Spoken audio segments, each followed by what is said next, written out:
Hi mga engineers, ako nga pala ulit si Engineer Ace. At ngayon is situation 3 na tayo ng topic natin sa trust. So episode 3 na. Umpisa natin. The trust shown. So binigay ulit yung figure. Is acted on gravity load P, which is gravity load o yung P, and wind loads of H1, yan, 16 kN. H2 is 27 kN. H3 is 11 kN. So, given yung mga wind load and gravity load. So, yung H natin is 1.5 ito, meters. Yung spacing is 3 meters. Compute the resultant reaction at A due to wind load. Yan yung number 7, due to wind load. Number 8, due to wind load rin. Yung compute the resultant reaction at B. And number 9, compute the axial force and member CF in kilonewton due to gravity load only lang. Umpisa natin sa number 7. Compute the resultant reaction at A due to wind load. Ito, resultant reaction daw niyang A na yan. So, una, kunin muna natin yung angle. Ito, gawa tayong right triangle. Which is yung adjacent is 4.5 kasi 3 plus kalahati nitong 3, 1.5. is 4.5. Yan. Yung opposite niya is 1.5. Given yung dimension yan. Kunin natin. To walang opposite, adjacent, trigonometric function. So, TOA. Opposite is 1.5, adjacent is 4.5. So, arctan. Paano ito mapalabas sa calcu? Press nyo lang shift tan. Yan. Palabas tong negative 1 exponent. So, 1.5 opposite over adjacent, 4.5, equals to 18.43 degrees. Yan. So, may angle na tayo. So, using Pythagorean theorem ulit, yung hypotenuse is squared of longest side is equals to squared of the two side. Yan. Ito. Using Pythagorean theorem lang. So, naka-squared yan both sides. So, in-square root lang natin para mabilis. 4.5 squared plus 1.5 squared. Yung length natin is 4.74 meters. Itong length na to. So, ito yan. Meron na tayong 4.74 meters. Goods. And kunin natin tong X na to. Yan. X. So, tingin tayo sa right triangle na E, C, A. Yan. Tingin tayo dyan sa right triangle na yan. Which is yung angle natin is nasa point A. Yan. Patayin natin na ganito. So, yung kanyang hypotenuse o yung longest side is 3 meters. Ito. Yan. Huwag kayo malito. Dito na tayo titingin sa triangle na to. Yung ECA. So, makukuha natin tong X kasi magiging adjacent to. Yan. Bakit natin need kunin yung anong yan, distance, itong X na yan. Kasi magmo-moment tayo mamaya. Magagamit natin yan para makuha yung mga reaction. So, kunin natin to using K, trigonometric function na K. Adjacent and hypotenuse. Kasi need natin yung adjacent. Yung hypotenuse is ito. So, may angle tayo. Kakakuha lang natin 18.43 degrees. So, K. Adjacent is X over 3. Shift solve lang natin. I-transpose ko muna. So, X is equals to 2.846 meters. Meron na tayong X. Ito. Goods na. Yung angle saka yung mga needed na dimension. Which is yung L. Ito. Kabuang span ito. Ito. Kabuang span. Nito. Yan. Lagay na lang natin yung mga wind load. Kasi due to wind load lang naman sinabi. So, lagay natin yung wind load. Yan, 11 kN. Yan, 27 kN, 16 kN. So, may angle na tayo. And itong habang ito is 4.74 meters. And yung X natin is 2.846 meters. Ito. So, magmamoment tayo sa point A. So, clockwise is positive. So, point A. So, ito hindi naman to. Hindi na natin kailangan mag-moment. Gamitin to. So, point A, which is 27 times itong moment arm niya. Papunta sa A, yan. Yung perpendicular distance. Yan. 27 times 2.846. Yan ha. Moment tayo sa point A. Plus 11, ito. Yung perpendicular distance niya is yung kinumpit natin kanina na 4.74 meters. Ito yan. Para di kayo malito. Nadahan-dahan lang natin. Minus, kasi counterclockwise na yung kanyang move papunta sa A. Yan. Yung direction niya. Yan. Yung kanyang distance is 9. 3 plus 3 plus 3, 9. Equals to 0. Shift solve natin, makuha natin tong reaction at B. Which is 14.33 kilonewton. Okay na. So, meron na tayong RB. Ang pinapahanap is yung resultant reaction ng A, itong point A. So, summation forces horizontal tayo. Para makuha natin yung AH. Yung component ni RA. Yung horizontal component ni RA. AH. Para makuha natin AH, mag-horizontal. Summation forces horizontal tayo. Kasi meron naman tayong mga value. Yung mga wind load. So, positive papunta sa right. So, AH plus, ano pa yung mga papunta sa right? Ito, 16. So, ito pala, itong kung bakit ito naging angle to. Yan. In-explain ko to dun sa bridging. Which is, tandaan nyo lang yung drawing. Or, explain na natin dito. Para nandito na din naman tayo. So, ito yung plane natin, yung X and Y kunwari. So, imagine nyo ito yan. Dito tayo sa point A. Yan. And yung magiging resultant natin is, ay magiging, ano natin, yung wind load kunwari, itong 16. Yan. So, meron tayo dito yung, yung ano to, truss. Ito. Imagine nyo, may angle. Ito yung angle. Focus natin dito. Yan, kunyari 16 yan. Tapos ito. Yan, ganyan. Ito yung angle, di ba? Kasi dito sa drawing ko. Tandaan nyo natin. Yan. Extend natin to. Yan. So, need dito is hindi magkatabi yung angle natin. Which is ito. Yan. Yan. Yan. Ganyan lang. Yun lang yung ano natin, tandaan. So, ito yan. May angle siya dyan. Yan yung guhit pa. Yan. So, yung sunod na angle is bakante. Hindi niya yung same. Ang same niya is ito. Itong angle na to. Yan. Tandaan nyo lang yan yung drawing ko. Nasa bridging din yan yung past natin na mga bids. Panoorin nyo. Na-explain ko yan. Yan yun. Mag-summation forces horizontal tayo. AH. Ay, mali. Summation forces horizontal is papunta daw sa right, positive. So, yung mga papunta sa right. So, AH, yung ito, component nitong 16 kilonewton natin. Wala sa kanya yung angle, which is sine 18.43. Ganun rin dito sa mga to. Yung component na horizontal is sine 18.43, 27, sine 18.43. Kasi wala sa kanya yung angle. Plus ulit, positive. Kasi papunta sa right. Ito, yung direction.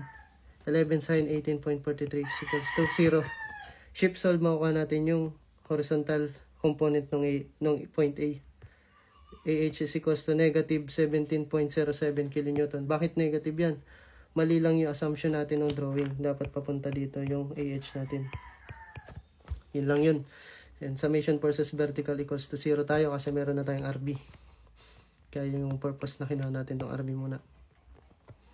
Mga pataas naman, no? Pababa na force. So, pataas is positive. Yung condition ko, which is AB, positive. Plus, ano pa yung pataas? Yung reaction at B, which is 14.33 kilonewton. Yan. Minus yung mga pababa naman. So, 16 cosine 18.43 kasi nasa kanya yung angle. Diba? Minus 27 yung pababa, nasa kanya yung angle, kaya cosine 18.43 degrees minus cosine ulit 18.43 degrees 11 cosine 18.43 degrees equals to 0. Shift solve, yung AB natin is 36.9 kilonewton. Nakuha na natin to. Yung dalawang component ni RA. So makukuha natin si RA using Pythagorean theorem lang. Kung ito-drawing natin yan as a triangle, para ma-imagine nyo talaga, yung vertical reaction is ito yung component, yung opposite niya. Yan. Yung horizontal reaction niya is yun yung adjacent. Adjacent yan. Gagawin natin siyang right triangle. Tapos itong longest side natin is yung reaction natin. Yung parang ganyan lang. Pythagorean theorem. So, RA is equals to squared lang natin. Square root ng both side na AH and AB. 17.07 squared plus 36.9 squared. RA is equals to 40.657 kilonewton. Nakuha na natin yung reaction at A due to wind load sa number 7. Goods na. So, compute the resultant reaction at B due to wind load din. So, ito na yan. Nakuha na natin kanina due to wind load. 14.33 kilonewton. And number 9. And number 9 naman, ito yung question niya. Compute the axial force and member CF due to gravity load only. Compute the axial force and member CF. So, ito yan. CF. Internal yan. Internal force. Due to gravity load only. So, gravity load only lang daw yung gagamitin natin. So, disregard na tong H1, H2, and H3 kasi wind load sila. So, gravity load natin is 85 kilonewton. Yan. So, by symmetry, or symmetrical yung kanyang figure. Kasi, pag sinabing symmetrical, from the center ng ating figure, ito. So, yung both side niya, which is dapat equal yung dimension. Ito, yung distance. 3, pag hinati mo ito, 1.5. So, 4.5 to ito, 4.5 rin. From the center. So, symmetrical. Symmetric. So, ito naman, para ma-solve natin yung reaction at A and reaction at B. Kung titingnan natin yung figure, para maging equilibrium. So, yung 85 kilonewton is sasalungatin lang nitong dalawang force na to. Which is yung pinaghatian din itong 85 para mag-equal eh. Yan. So, divide lang natin to sa 85. Ay, sa 2. Itong 85. 85 divide 2 equals to 42.5. So, each sila merong 42.5. Yan is, lang, applicable lang kapag nasa gitna ng mismong ating figure or symmetric, by symmetry. Pero kung ito is nandito, 85, ibang usapan na yan. So, pwede naman tayo dito gumamit ng moment para makuha yung reaction at A at reaction at B. So, ang ginawa ko na lang is by symmetry. So, 42.5 kilonewton yung reaction at A and reaction at B. So, ang gagawin natin is, para makuha yung member CF, magkakatayo. Method of section. So, minimum of 3 members yung cut natin. So, itong natamaan yan. Yan. Yan. So, ako nga pala, pag nagme-method of section, ina-assume ko lahat tension. So, palabas yung force nila. Internal force. Laging tension. Para pag nag-negative yung sagot, ibig sabihin, mali lang yung assumption ko. Dapat pala ganun. So, compression pala. So, madaling ma-identify. Ayun yung technique or style ko. So, dito gagamit tayo ng transmissibility. Ano ba yung transmissibility? Yung force, pwede natin i-transfer at any point. Basta same sila ng line of action or axis. Yan. Bakit ko to ginawa? Kasi mahihirapan tayo dito. Ang daming unknowns. Itong component nito. Itong component pa nito, pinapahanap sa atin yung force CF. Kasi gagawin natin yung component. Yan. Ito magkaka-component. Ito may expose pa ditong force. So, ang gagawin natin is gagamit tayo ng transmissibility. So, malalim na ano to. Pag-a-analyze.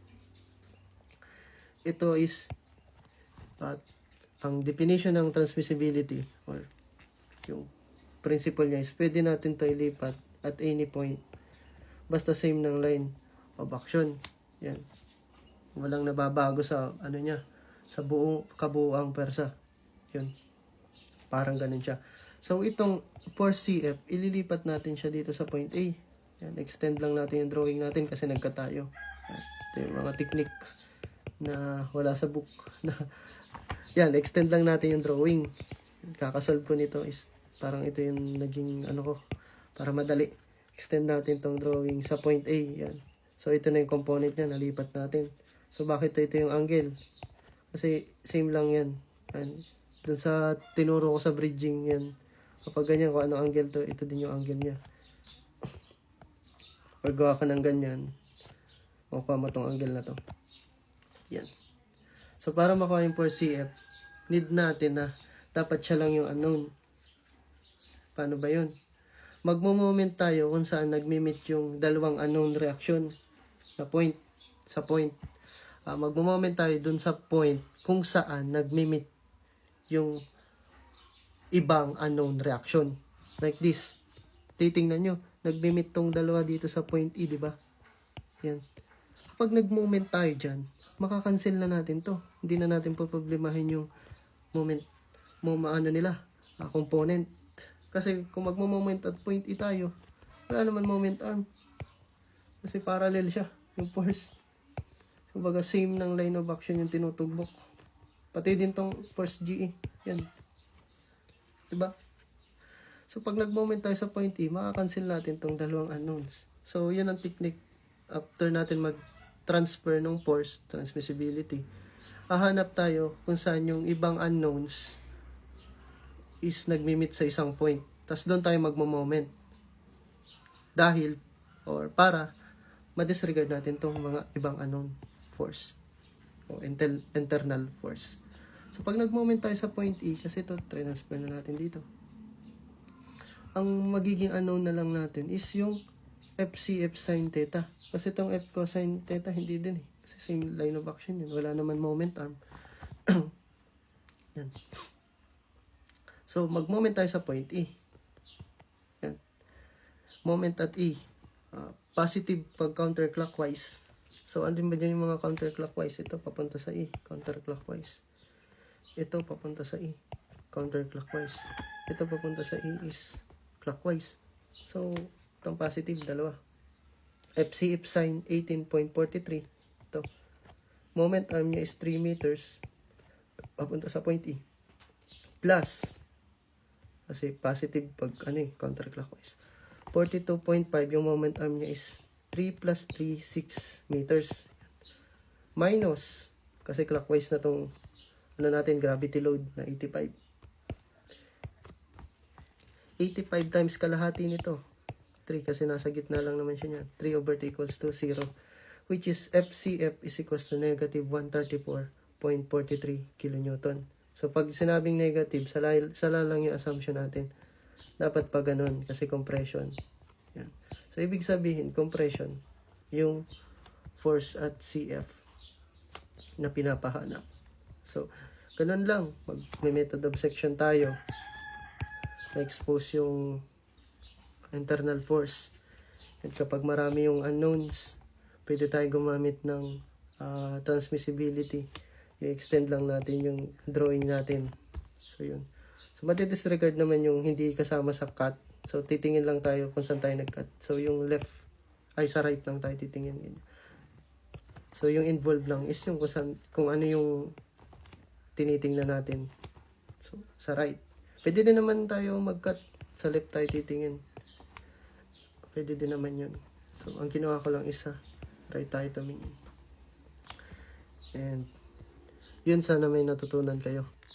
At maraming salamat. Pa-follow na lang.